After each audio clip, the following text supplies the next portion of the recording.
Welcome to பெரியம்மா சமையல். வாங்க, இன்றைக்கி நம்ம இந்த முருங்கைக்காயை வச்சு ஒரு பொரியல் பண்ண போகிறோம். அது எப்படின்னு பார்க்கலாம். இப்போ உங்களுக்கு கட் பண்ணி காட்டுறேன். ரொம்ப டேஸ்ட்டாக இருக்கும். ஏன்னா முருங்கைக்காய் மென்று நம்ம துப்புறதுக்கு இந்த மாதிரி பண்ணும்போது நல்லாயிருக்கும், டேஸ்ட்டாக இருக்கும். இதேமாதிரி உங்களுக்கு நான் செஞ்சு காட்டுறேன். எல்லாத்தையுமே எடுத்து இந்த மாதிரி கட் பண்ணிட்டு நம்ம இந்த தோலை ஃபுல்லாக எடுத்துக்கலாம். எடுத்துகிட்டு உள்ளே இருக்கிறத நம்ம சதையாக எடுத்துக்கலாம். எடுத்துகிட்டு நம்ம எல்லாத்தையுமே அது மாதிரி எடுத்து காட்டுறேன் உங்களுக்கு.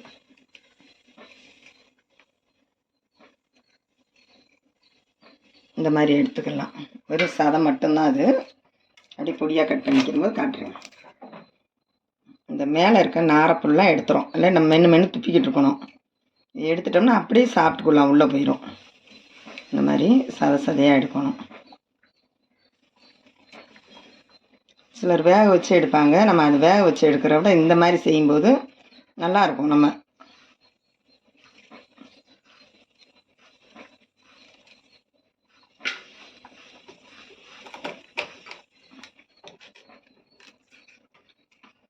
அப்படி இந்த மாதிரி எடுக்க முடியலன்னா இந்த மாதிரி கீறிட்டு கூட நீங்கள் உள்ளே இருக்க சதை மட்டும் கூட ஒரு ஸ்பூனை வச்சு வலிச்சு எடுத்துக்கலாம். இந்த மாதிரி கூட எடுத்துக்கலாம். இது ஈஸியாக எடுக்கணும், அது மாதிரி எடுத்துக்கலாம்.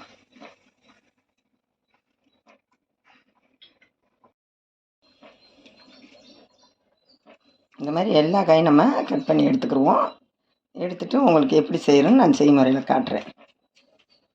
இந்த ஃபுல்லாக சதையாக வந்துருச்சு.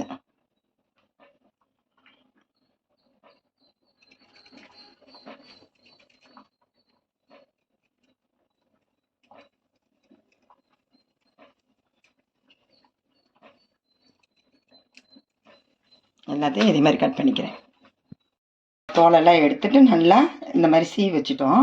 இதை நம்ம மிக்ஸில் ஒரு பல்ல வச்சு இப்படி ஓட்டிக்கணும். ஏன்னா பொடியாக நறுக்க லேட் ஆகும், கொஞ்சம் கஷ்டமாக உங்களுக்கு அரியறதுக்கு லேட் ஆகிறதுனால ஒரே ஓட்டு ஓட்டி பார்த்தோம்னா நல்லா பொலப்பொலான்னு இருக்கும். இப்போ ஒரு ஓட்டு ஓட்டிக்கலாம், ஒரு பல் மட்டும். இப்போ ஓட்டி ஒன்றும் பாதியமாக ஓட்டிட்டோம், நல்லா பொலப்பொலான்னு இருக்கும். இதை இப்போ நம்ம எப்படி செய்யணும்னு காட்டுறேன். இப்போ அரைச்சி எடுத்துக்கிட்டோம். இப்போ வெங்காயம் 2 சின்ன வெங்காயம் கட் பண்ணி வச்சுக்கிட்டோம். கொஞ்சம் கடுகும் உளுந்தம் பருப்பும் போட்டு தாளிச்சுக்கலாம். நம்ம தண்ணி அவ்வளோ ஊற்றப்படும், லைட்டாக தான் தொளிச்சு விடுவோம். அதனால எண்ணெய் கொஞ்சம் நல்லா ஊற்றிக்கலாம்.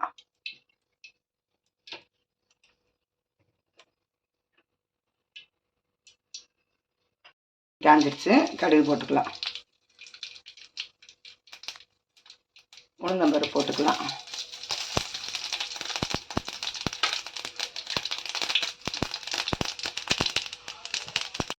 பொரியுது, அப்படியே வெங்காயத்தை சேர்த்துக்கலாம்.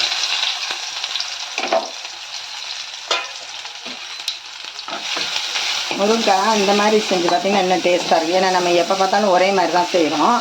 இந்த மாதிரி நம்ம சதையை எடுத்துகிட்டு செய்யும்போது அப்படியே மென்று துப்புற வேலையே இருக்காது. நம்ம அப்படியே சாப்பிட்டுக்கலாம். டேஸ்ட்டும் நல்லாயிருக்கும். இது ஒரு வித்தியாசமாக இருக்கும். வெங்காயம் இந்த அளவு வதங்கினா போதும். நம்ம இதை சேர்த்துக்கலாம். முருங்கைக்காய் சேர்த்துக்கலாம். நம்ம இது தண்ணியை ஊற்ற வேண்டாம், லைட்டாக மட்டும் தொளிச்சு மூடி வச்சா போதும்.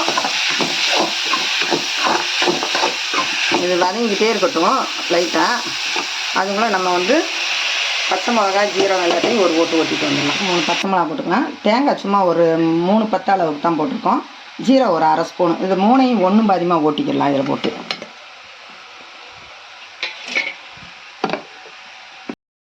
ஒன்றும் பாதியமாக பச்சை மிளகாய் எல்லாம் ஓட்டிக்கிட்டோம். இப்போ இதோட சேர்த்துக்கலாம்.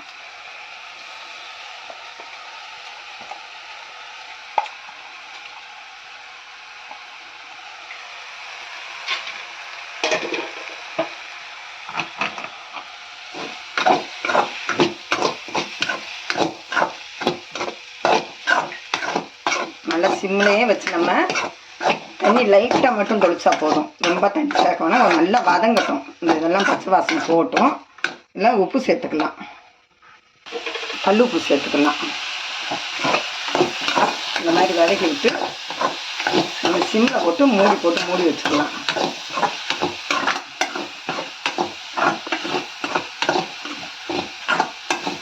அந்த பச்சை மிளகாய் ஜீரகம் தேங்காய் போட்டுக்கோமா, அது நல்ல ஒரு வாசனையாக இருக்கும். நமக்கு சாப்பிடும்போது அது ஒரு டேஸ்ட்டாக இருக்கும். லைட்டாக தண்ணி தொளிச்சுக்கலாம். இந்த அளவுக்கு தொளிச்சா போதும். அந்த எண்ணெயிலே நல்லா வதங்கிடும். தீயை குறைச்சி வச்சுக்கலாம்.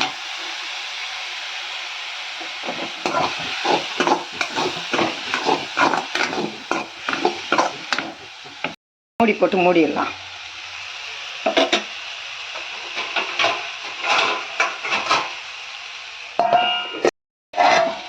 இப்போ நம்ம ஒரு கிண்டி கிண்டி பார்த்துக்கலாம். தண்ணி இல்லாமல் நல்லா இந்த பார்த்தீங்கன்னா நல்லா ஆறி சுருண்டுருச்சு. இன்னும் கொஞ்சம் நல்லா வெந்துருச்சு பாருங்கள். இன்னும் ஒரு 2 நிமிஷம் மூடி போட்டு மூடிக்கலாம்.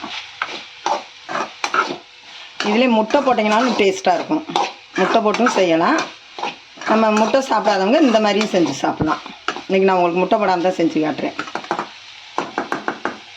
ரெடி ஆகிடுச்சு. நம்ம இப்போ இறக்கிடலாம். நல்லா சுருண்டுருச்சு, சூப்பராக நல்லா வெந்துருச்சு, டேஸ்ட்டும் நல்லாயிருக்கு. இறக்கிடுவோம். எடுத்து டப்பாவில் எடுத்து வச்சுக்கலாம்.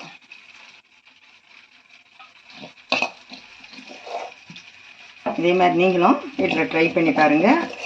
இந்த வீடியோக்கு ஒரு லைக் போட்டுருங்க. பெரியம்மா சமையலுக்கு ஒரு சப்ஸ்கிரைப் பண்ணிடுங்க.